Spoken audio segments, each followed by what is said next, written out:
নমস্কার এবং welcome to the GK academy channel. আমার নাম সর্বজিৎ। তোমরা যারা রেগুলার কারেন্ট অ্যাফেয়ার্স পড়ছো বা দেশে কি ঘটছে ইত্যাদি সম্পর্কে খবর রাখো বা মানে নিউজ পেপার ইত্যাদি পড়ো বা নিউজ চ্যানেল দেখো, তাহলে এই খবরটা তোমাদের সামনে অলরেডি চলে এসছে যে সুপ্রিম কোর্ট দেশদ্রোহ আইন বা সিটিজেন ল এর উপরে সাময়িক একটা স্থগিতাদেশ ঘোষণা করেছে। তো এটা মোস্ট ইম্পর্টেন্ট একটা নিউজ এবং এই ব্যাপারটা খুব ইম্পর্টেন্ট। আইপিসি 124 এই ব্যাপারটা কি, এর ইতিহাস কি, দেশদ্রোহ আইন কাকে বলা হয়, এইগুলো সম্পর্কে আমি এখানে আলোচনা করব। কিছু ইম্পর্টেন্ট কেস সম্পর্কে আলোচনা করব। সো পুরো ক্লাসটা দেখো এবং তোমাদের ডাব্লিউবিসিএস পরীক্ষা সহ যে কোনো পরীক্ষার জন্য এটা ইম্পর্টেন্ট। এই চ্যানেলের সমস্ত ভিডিও তোমরা পেয়ে যাবে এই চ্যানেলের প্লেলিস্ট অপশনে যাও এবং ডাব্লিউবিসিএস ওয়েস্ট বেঙ্গল পুলিশ পরীক্ষার জন্য প্রস্তুতির বিভিন্ন ভিডিও তোমরা এই প্লেলিস্টে পেয়ে যাবে। তো এই নিউজ আর্টিকেলটা তোমরা দেখতে পাচ্ছ টাইমস অফ ইন্ডিয়ার, Supreme Court puts citizen law on hold. মানে এটা টেম্পোরারি, পার্মানেন্টলি এখনো কোনো কিছু বলা হয়নি। টেম্পোরারিলি এখানে ব্যান লাগানো হয়েছে সিটিজেন ল বা দেশদ্রোহ আইন, যেটা রয়েছে IPC Indian penal code 124A তে। তো সুপ্রিম কোর্ট যেটা বলছে, এই যে ভার্ডিক্টটা, এই যে এটা বিচারটা, সেটা এসছে কবে? 11th মেতে আমরা এই খবরটা পাচ্ছি। এবং 11th মেতে এটা বলা হচ্ছে যে কারেন্টলি ভারতে যে সমস্ত অভিযোগ চলছে বা বিচার চলছে এর উপরে, অর্থাৎ আইপিসি ধারা 124 এর অধীনে সমস্ত কিছু সাময়িকভাবে মুলতবি রাখা হবে বা নতুন কোনো কেসও এখন নেওয়া হবে না এর উপরে।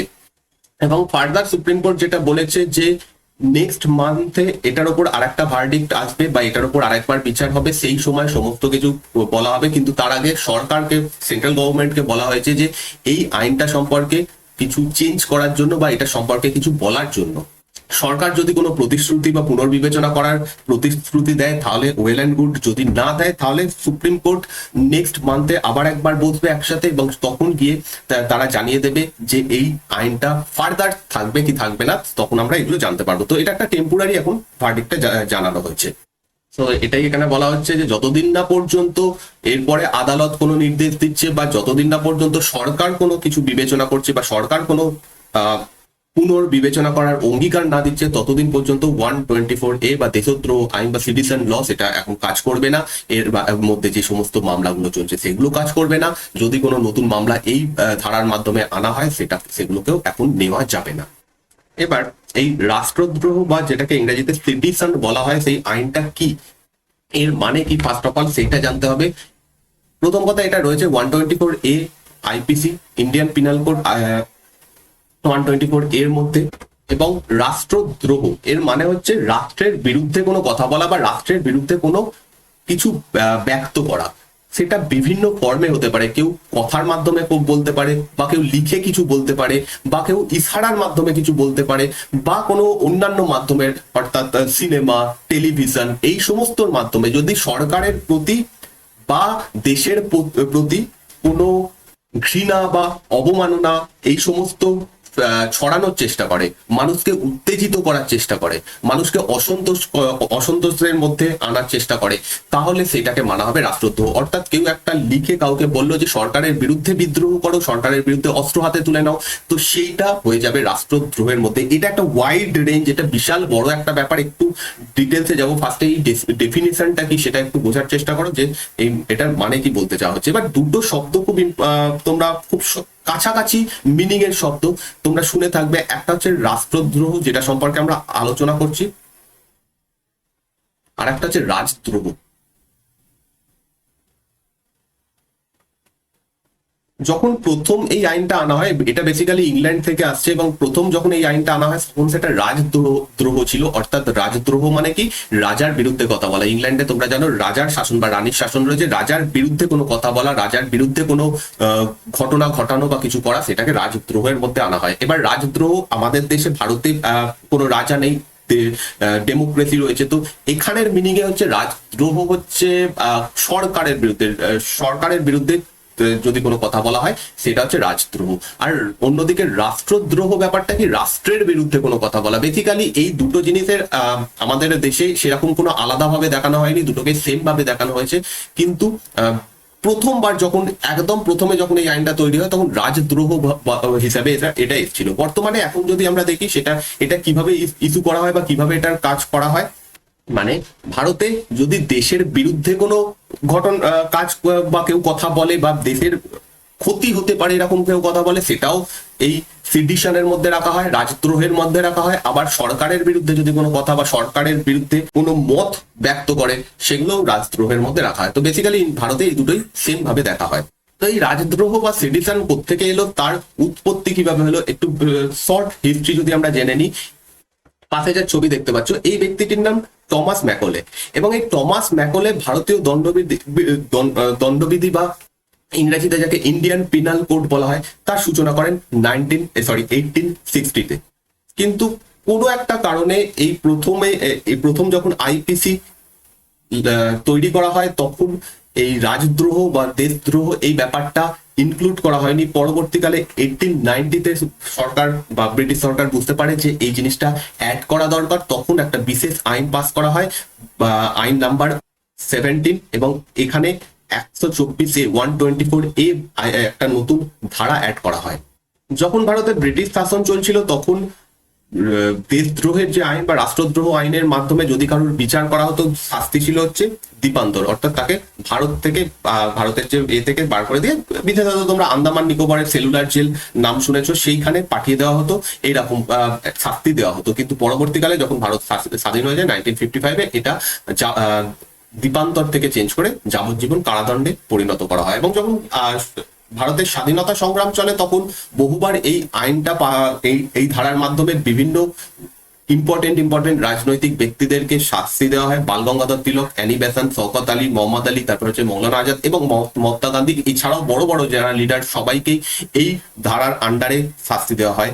এবং বাল গঙ্গাধর তিলক প্রথমবার, মানে সব থেকে ইম্পর্টেন্ট নেতাদের মধ্যে প্রথম ছিলেন বাল গঙ্গাধর তিলক, বড় নেতাদের মধ্যে, যাকে ফার্স্ট টাইম এইটার মাধ্যমে বিচার করা হয়। এবং সেই কারণে এই আইনটা ভারতে ব্যাপকভাবে জনপ্রিয়তা লাভ করে, সবার মানুষের কাছে পরিচিত হয়। এবং এরপরে পুরো স্বাধীনতা সংগ্রামে বহু স্বাধীনতা সংগ্রামীকে, তারা ভায়োলেন্ট হতে পারেন, নন ভায়োলেন্ট হতে পারেন, সবাইকেই এখানে এর আন্ডারে শাস্তি দেওয়া হয়।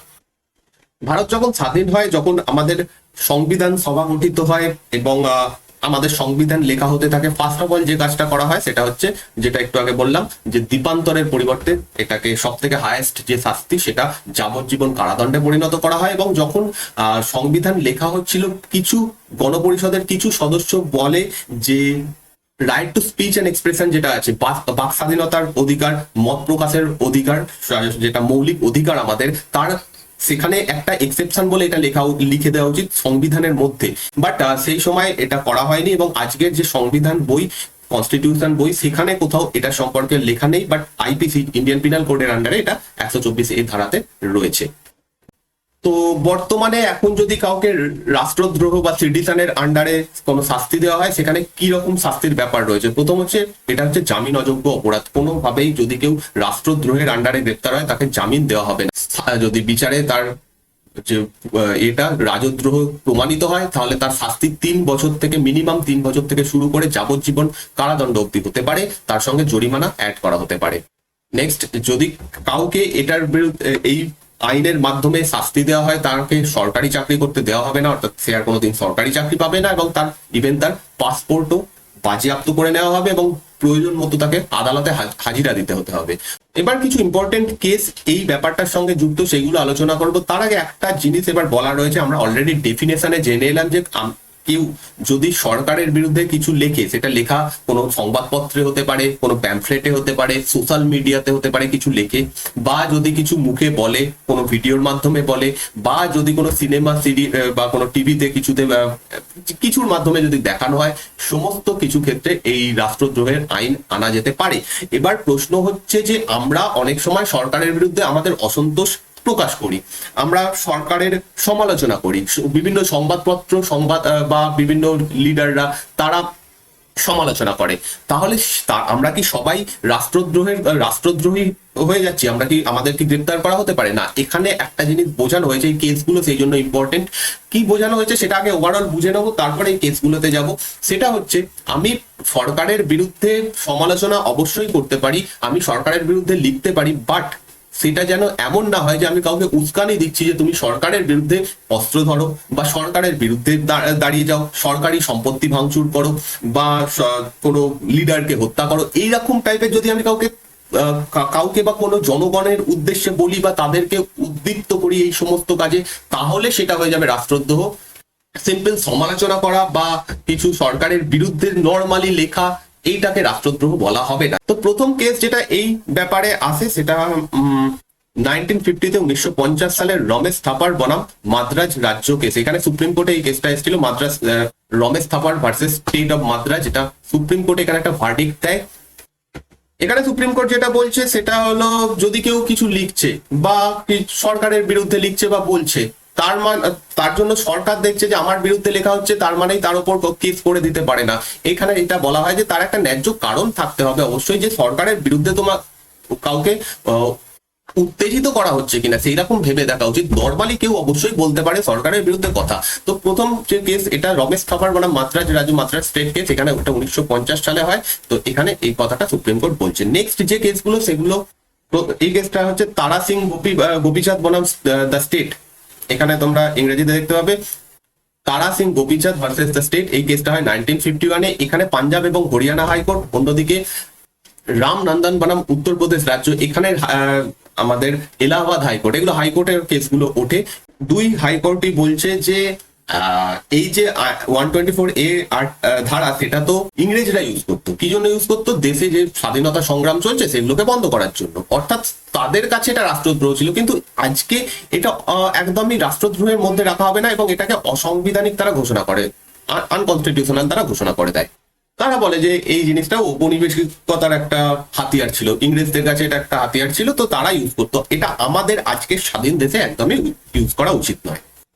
নেক্সট যে কেসটা সেটা খুব ইম্পর্টেন্ট একটা কেস, এবং এইটা হয়েছিল 1962-তে Kedarnath Singh versus state of Bihar. এখানে সুপ্রিম কোর্টের একটা 5 জাজ বেঞ্চ, মানে 5 জাজ বেঞ্চ তৈরি করা হয়, যারা এখানে সম্পূর্ণ উল্টো কথা বলে। অর্থাৎ এখানে এতক্ষণ অব্দি যেগুলো বলা হচ্ছিল, প্রথমটাতে অতটা কঠিন ভাবে না বলা হলেও পরের দুটো কেসে একদম কঠিন ভাবে বলা হয় যে এই জিনিসটা ভারতে রাখা যাবে না বা এটা রাখা উচিত নয়, যেটা রাষ্ট্রদ্রোহ আইন, এটা একদমই রাখা উচিত নয়। কিন্তু এখানে সুপ্রিম কোর্ট বলছে যে অবশ্যই এটা রাখা উচিত এবং এটা কনস্টিটিউশনাল, যে রাষ্ট্রদ্রোহ আইন সেটা অবশ্যই সাংবিধানিক। তবে হ্যাঁ, এখানে একটা জিনিসও বলা হয় যে সরকারের আলোচনা করা মানেই বা সমালোচনা করা মানেই সেটা রাষ্ট্রদ্রোহ বা দেশদ্রোহ নয়। বিশেষ কিছু কারণ অবশ্যই থাকতে হবে বা সেটার গুরুত্ব কতটা সেটা বুঝে তারপরে সেটা লাগাতে হবে। বাট এখানে কনস্টিটিউশনাল বা এটাকে বলা হয়। এবার রিসেন্ট যে ঘটনাটা ঘটছে, এখন যে ভার্ডিক্টটা বেরিয়েছে সেটা কোত্থেকে আসছে? এখানেও একটা নতুন কেসের মাধ্যমে হচ্ছে, যেটার নাম হচ্ছে বিনোদ দুয়া। এটা ইম্পর্টেন্ট হয়ে গেছে এখন, বুঝতেই পারছো, মনে রাখবে, বিনোদ দুয়া versus union of India case. 2021 সালে এই মামলাটা সামনে আসে। এবার ইনি কে? বিনোদ দুয়া হচ্ছেন একজন সাংবাদিক, যিনি গভর্নমেন্টের সমালোচনা করেন। 2021-এ তিনি সমালোচনা করেন কেন? কোভিড যে পরিস্থিতি সেইটা নিয়ে। কোভিড পরিস্থিতিতে সরকার ঠিকঠাক কাজ করছে না, এইটার বিরুদ্ধে ইনি বলেন এবং এইটার কারণে তার উপরে একটা সিটিজেন কেস বা রাষ্ট্রদ্রোহ আইন আনা হয়, মানে রাষ্ট্রদ্রোহ মামলা তার উপর চালানো হয়। এবার এই কেসটা যখন চলে, তো এই কেসটার উপরে বেশ কিছু ব্যক্তি বা তারা করেন, চ্যালেঞ্জ করেন। যেমন একজন সাংবাদিক যার নাম কিশোর চন্দ্র ওয়াংখেমচা, কানাইলাল শুক্লা, আমাদের তৃণমূল কংগ্রেসের একজন সাংসদ যার নাম মহুয়া মিত্র, এরা পিটিশন দায়ের করে এবং ফাইনালি এই রায়টাও যেটা দেওয়া হয়, এখানেও যেটা বলা হয় যে বিনোদ দুয়া যে কেসটা সেটা সম্পূর্ণ ইনভ্যালিড একটা কেস। অর্থাৎ সরকারের কোনো এখতিয়ার নেই বা সরকারের উচিত নয় এর উপরে কেস তৈরি করা, কারণ ইনি কোনো রাষ্ট্রদ্রোহের কাজ করছেন না। ইনি একজন সাংবাদিক, তিনি কোনো একটা ব্যাপার নিয়ে সরকারের সমালোচনা অবশ্যই করতে পারেন, তো সেটা মানেই রাষ্ট্রদ্রোহ হতে পারে না।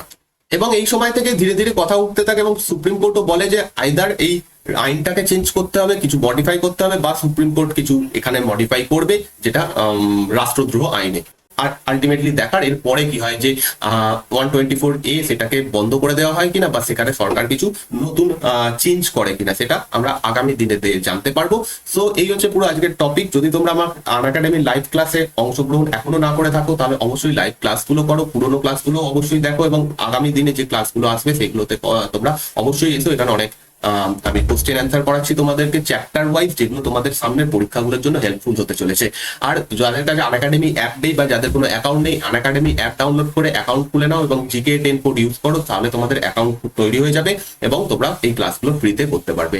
আর যদি এই ক্লাসটা ভালো লাগে প্লিজ লাইক এবং শেয়ার করো। চ্যানেলে যদি নতুন হও প্লিজ সাবস্ক্রাইব করে নিও এবং পাশে দেওয়া বেল আইকনটা টিপে দিও। এই ভিডিওর PDF তোমরা পেয়ে যাবে টেলিগ্রাম চ্যানেলে, নিচে ডেসক্রিপশনে টেলিগ্রাম চ্যানেলের লিঙ্ক দেওয়া রয়েছে। এছাড়াও যদি কিছু বলার থাকে টেলিগ্রাম গ্রুপে আমাকে মেসেজ করতে পারো, নিচে ডেসক্রিপশনে প্রত্যেকটা লিঙ্ক দেওয়া রয়েছে এবং আনএকাডেমি প্রোফাইলের লিঙ্কও নিচে ডেসক্রিপশনে দেওয়া রয়েছে, সেখান থেকে আমাকে ফলো করে নিও। থ্যাংক ইউ এই ভিডিওটা দেখার জন্য।